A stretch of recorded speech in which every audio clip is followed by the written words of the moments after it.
हम एनिमेशन के जरिए भी दिखा रहे हैं, हमने डेमो सेंटर भी बनाया है। दरअसल ये हादसा कैसे हुआ ये बताने और समझाने के लिए देखिए तो एक बार फिर से हम आपको बताते हैं कि दरअसल कैसे हुआ ये ट्रेन हादसा। एक अप लाइन है, डाउन लाइन है। अप लाइन पर कोरोमंडल एक्सप्रेस आती है, साथ में लूप लाइन में पहले से खड़ी मालगाड़ी से जाकर टकराती है और देखिए उसके बाद कैसे हर तरफ पहले जो इंजन है कोरोमंडल का वो जाकर मालगाड़ी के ऊपर चढ़ जाता है, डब्बे इधर से उधर हो जाते हैं। 19 बोगीज यानी एक दो नहीं 19 कोच प्रभावित होते हैं इससे। साथ ही जो दूसरी ट्रेन जो हावड़ा एक्सप्रेस गुजर रही है उसके साथ भी टकराते हैं, उसके पीछे के 2 डब्बे, यानी वो पूरी गुजर जाती है लेकिन पीछे के 2 डब्बे टकरा जाते हैं और इस तरह से पूरा हादसा होता है। हम यहाँ हमारे साथ जो मेहमान मौजूद हैं, प्रतिमा आइए उनसे एक बार फिर बात करते हैं। जो हम आपको एनिमेशन के जरिए दिखा रहे हैं वही हम आपको डेमो के जरिए भी दिखा रहे हैं। एक बार फिर से मैं दिखाना चाहूंगी कि देखिए यहीं पर हुआ है, जो भी इन्वेस्टिगेशन है वो इस मुद्दे पर होगी। दरअसल जाहिर सी बात है बहुत से और पहलू होंगे जिन पर इन्वेस्टिगेशन होगी, लेकिन ये हम आपको दिखाने की कोशिश कर रहे हैं कि अगर सिग्नल क्योंकि सीधे जाने का था तो ये ऐसे होना चाहिए था, ये लूप लाइन ऐसे होनी चाहिए थी, ये ट्रेन सीधी चली जाती और कोई हादसा नहीं होता, लेकिन ऐसा नहीं हुआ। ये ऐसे था, यानी ये देखिए ये ऐसे था और ये ट्रैक पर ट्रेन जैसे ही यहाँ पर आई ये ट्रेन ऐसे घूमती चली गई। ट्रेन हाई स्पीड पर थी, इसे रुकना नहीं था और इस वजह से हादसा हुआ। यहाँ से जाकर ये जाकर मालगाड़ी के ऊपर सीधे ऐसे ऊपर चढ़ गई है और उसके बाद फिर हादसे में एक और ट्रेन जुड़ गई जो कि अपने आप में नियति कह सकते हैं कि वो ठीक उसी समय पर वहां से गुजरी और ये हादसा हुआ सर। लेकिन फिर वही बड़ा सवाल कि टेक्निकल दिक्कत ज़्यादा है क्या? जो टेक्निक है वो फुल प्रूफ नहीं है, उसमें इस तरह के हादसे होने की गुंजाइश है क्या? देखिए ये जो टेक्निकली आपने पूछा कि ये फुल प्रूफ है या नहीं, ये जो सिग्नलिंग सिस्टम और पॉइंट मैकेनिज्म्स होते हैं ये वर्ल्ड में सभी जगह स्टैंडर्ड होते हैं और टेक्निकल फ्लॉ जहाँ तक डिज़ाइन की बात है ये ऐसा सिस्टम्स हैं कि ये डिज़ाइन होते हैं कि जिसको कहते हैं फेल सेफ। ये जब सिस्टम फेल होते हैं तो इसके पीछे 1 या 2 लेयर सेफ्टी की होती है। सेफ होने के बाद में एक और सिस्टम पकड़ता है, जब वो भी फेल हो जाता है तो सिस्टम डिसाइड करता है मुझे फेल होना है तो सेफ साइड पे फेल होता है, मतलब वो गाड़ी को आने से रोक देता है। तो यदि ये सिस्टम का इंटरनल फेलियर होता तो फेल सेफ सिस्टम गाड़ी को आने से रोकता, उसके सिग्नल नहीं आने देता। किसी भी गाड़ी को लाइन पे आने से पहले सबसे पहली ज़रूरत है कि उसका रूट बने, रूट बनने के बाद ही सिग्नल देंगे, नहीं तो सिग्नल पहले दे देंगे और रूट नहीं देंगे तो गाड़ी तो डिरेल होनी है। जी हाँ। तो ये जो फेल सेफ सिस्टम है ये इंश्योर करता है कि रूट जो है पहली एक्टिविटी होती है, रूट सेट किया उसके बाद सिग्नलिंग अपनी सीक्वेंस के अंदर सिग्नल्स जनरेट होते हैं जी। तो इसमें टेक्निकल फ्लॉ हुआ है, हो सकता है इसके अंदर कोई जैसा राजेश जी ने जैसा कहा कि इन्वेस्टिगेशन में पता लग सकता है कि कोई ह्यूमन एरर है इसमें। सर मेरे को आपसे ये समझना था, जैसा कि आपने कहा कि यहाँ पर अगर मालगाड़ी नहीं भी होती तो भी ये हादसा कहीं ना कहीं इनएविटेबल था लूप लाइन पर जो हुआ उसकी वजह से, क्योंकि इसे जाना तो सीधे था लेकिन ये यहाँ मुड़ गए और जिस स्पीड पर ये थी तो लेकिन क्या कैजुअल डिरेल होती तो क्या कैजुअलिटी उतनी नहीं होती? मालगाड़ी से टक्कर होने के बाद एक और ट्रेन का यहाँ पर आ जाना साइमल्टेनियसली, कैजुअलिटी इतने लेवल पर नहीं होती? तो देखिए पहला तो ये हुआ जो आप कह रहे हैं वो मेन मुद्दा है, वो फेल सेफ टेक्नोलॉजी फेल हो गई या नहीं हुई, फेल हो गई तो क्यों फेल हो गई, फेल सेफ थी, उसमें कोई ह्यूमन एरर था या नहीं था, किस लेवल पे था, उसके काफ़ी कंट्रोल मैकेनिज्म्स हैं वो कैसे काम कर रहे थे, वो एक मेन चीज़ है। दैट इज़ द कॉज जिससे शुरू हुआ। उसके बाद ये लूप पे चली गई।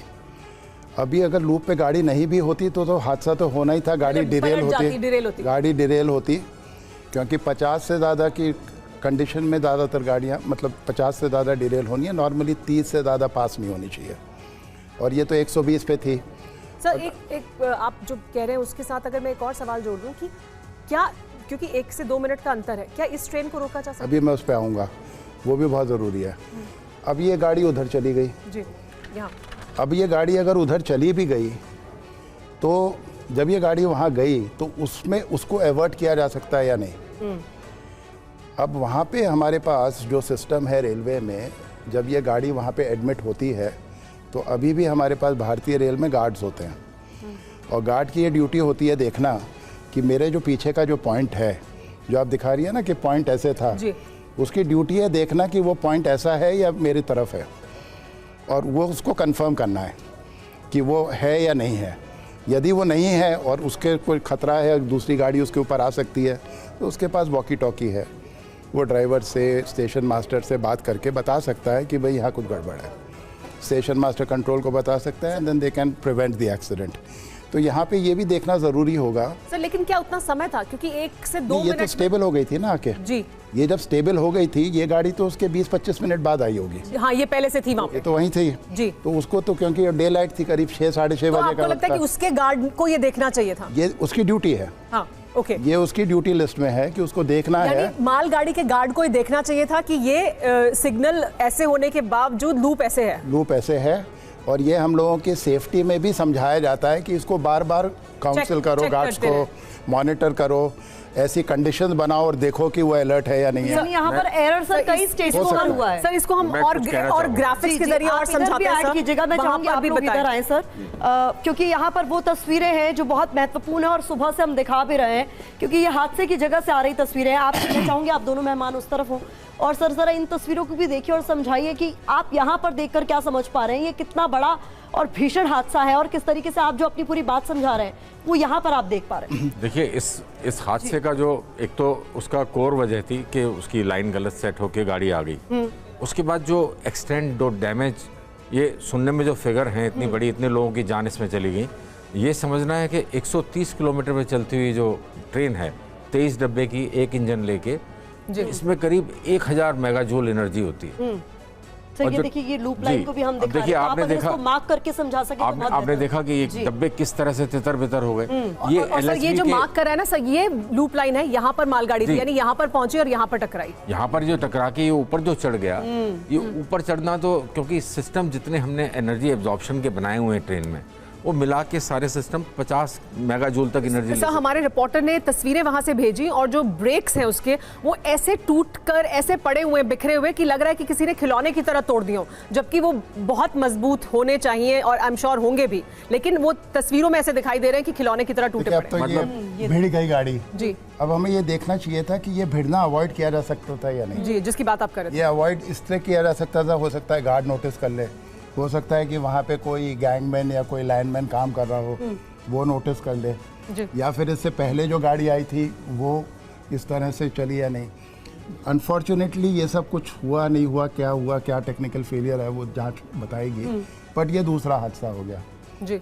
अब जब ये लोको इसके ऊपर चढ़ गया, ऊपर चढ़ के बैठ गया जी, तो इस गाड़ी का पूरा एयर प्रेशर डिस्ट्रॉय हो जाएगा। मतलब इसमें पूरा एयर प्रेशर गाड़ी में 5 kg 9 kg एयर प्रेशर रहता है, पूरा डिस्ट्रॉय हो जाएगा। जब वो डिस्ट्रॉय हो जाएगा तो सिस्टम हमारी रेलवे में ऐसा होता है कि इसमें फ्लैशर लाइट जो होती है, एक वार्निंग लाइट येलो कलर की होती है, वो ऑटोमेटिकली ऑन हो जाती है। तो कोई भी दूसरी गाड़ी आ रही है वो समझ सकती है, समझ सकती है कि देखो यहाँ पे है, मुझे वार्निंग साइन है, बेसिकली वार्निंग साइन है कि यहाँ पे डेंजर है, मुझे इमरजेंसी ब्रेक तुरंत लगाना है। ठीक है। तो हमें ये देखने की ज़रूरत है कि ये ऑन हुई या नहीं हुई। ड्राइवर शायद इसको ऑन नहीं कर सकता था, आई एम नॉट श्योर कि ड्राइवर की कंडीशन क्या है, बहुत दुख हो रहा है, बट वो ऑटोमेटिकली भी ऑन होनी। तो सर ये देखिए, अब हम दिखा रहे हैं मेन ट्रैक 2, यानी इस पर दूसरी गाड़ी आई, तो आप ये कह रहे हैं कि यहाँ पर अगर वो सिग्नल्स ऑन हो जाते तो फिर वो देख सकते थे, लाइट अगर ऑन हो जाती, अवॉइड कर सकते थे, तो वो देख सकते थे। देखिए, इसके पीछे मार्जिन कितना है, ये बड़ा इंपॉर्टेंट